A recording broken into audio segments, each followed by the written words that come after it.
প্রথমে খুন, তারপর নিজেই পুলিশের কাছে গিয়ে আত্মসমর্পণ। ঘটনা ঘটেছে পশ্চিম মেদিনীপুরের ঘাটালে। কিন্তু কেন এই খুন, দেখুন। একেবারে ফিল্মি ঘটনার সাক্ষী হয়ে রইল আজ সাত সকালে পশ্চিম মেদিনীপুর জেলার ঘাটাল থানা। সাত সকালেই এক ব্যক্তি রক্তাক্ত হাত নিয়ে থানায় এসে জানালো, বাবু আমি আমার স্ত্রীকে খুন করেছি, আত্মসমর্পণ করতে চাই আইনের কাছে। এমনই চাঞ্চল্যকর ঘটনা আজ সাত সকালে পশ্চিম মেদিনীপুর জেলার ঘাটাল থানার কাটান এলাকায়। স্থানীয় সূত্রে যেটা জানা যাচ্ছে, শ্রীবাস পণ্ডিত ঘাটাল থানায় এসে যেটা জানায়, সে তার স্ত্রীকে মুখে বালিশ চাপা দিয়ে খুন করেছে গতকাল রাত্রেই। এরপরই সে না পালিয়ে গিয়ে আত্মসমর্পণ করছে আইনের কাছে। পুলিশ এই ঘটনা তদন্তে নেমেছে। গতি প্রকৃতি কোন দিকে চলে সেদিকে লক্ষ্য থাকবে আমাদের। গৃহবধূকে বালিশ চাপা দিয়ে খুন করে থানায় গিয়ে আত্মসমর্পণ করল স্বামী। ঘটনার খবর পেতেই তড়িঘড়ি ঘটনাস্থলে পুলিশ পৌঁছে মৃতদেহ উদ্ধার করে ময়নাতদন্তে পাঠিয়ে দেয়।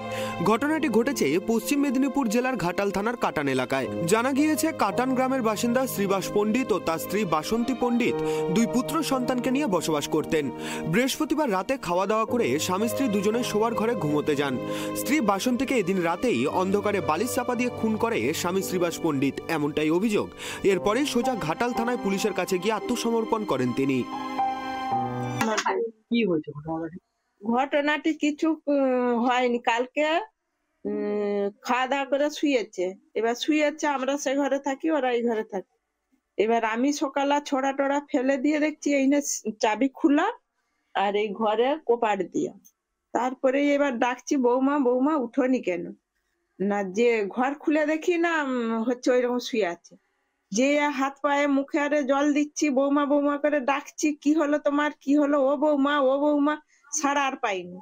না সাড়া পেতে আবার ছুটে যেয়ে লাতির দিকে ডাকি, ও মানু উঠ না, তোর মায়ের কি হয়েছে? যে আমার লাতি আবার ছুটে ডাক্তার ডাকতে গেছে। এবার হাত পায়ে আরে তেল জল দিচ্ছি, কিছুই তার সাড়া পাইনি। ছেলে কোথায় ছিল তখন? ছেলে ঘরে থাকেনি। তো খাওয়া দাওয়া করে তো শুয়েছে, ওই তো ঘুমিয়ে গেছে। ঘুম ধরে গেছে, সুযোগ ছিল, সেই মুহূর্তে বালিশ ডাকাতি মেরে দিয়েছে। জামাই মেরে দিয়েছে? হ্যাঁ, কিছু অসুবিধা হয়নি। আরেকবার এরকম করেছিলাম, মারবে বলেছিল, আর আমাদের ঘর চলে গেল, আমরা তো আসতে দিইনি। এর বাচ্চা এখন পেটে, এর বাচ্চাটা হলো নার্সিংহোমে আমরা ভর্তি করেছি। আর দাদু ঠাকুমার যে ভোরবেলা জ্বেলিয়ে পারেছে গাড়ি। এমনি এমনি কি মাথার গন্ডগোল আছে, ওষুধ তো খাচ্ছে সব দিন। কি চাইছেন এখন?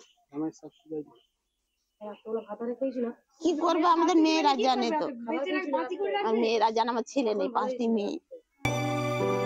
পরিবার সূত্রের খবর, ওই দম্পতির দুই পুত্র সন্তান রয়েছে। কোনো ঝামেলাও ছিল না স্বামী স্ত্রীর মাঝে। কিন্তু কি কারণে স্ত্রীকে খুন হতে হলো স্বামীর হাতে, তা নিয়েই উঠছে প্রশ্ন। ইতিমধ্যেই ধৃতকে জিজ্ঞাসাবাদ শুরু করেছে পুলিশ। পশ্চিম মেদিনীপুর থেকে শুভ চক্রবর্তীর রিপোর্ট, ট্রাইব টিভি।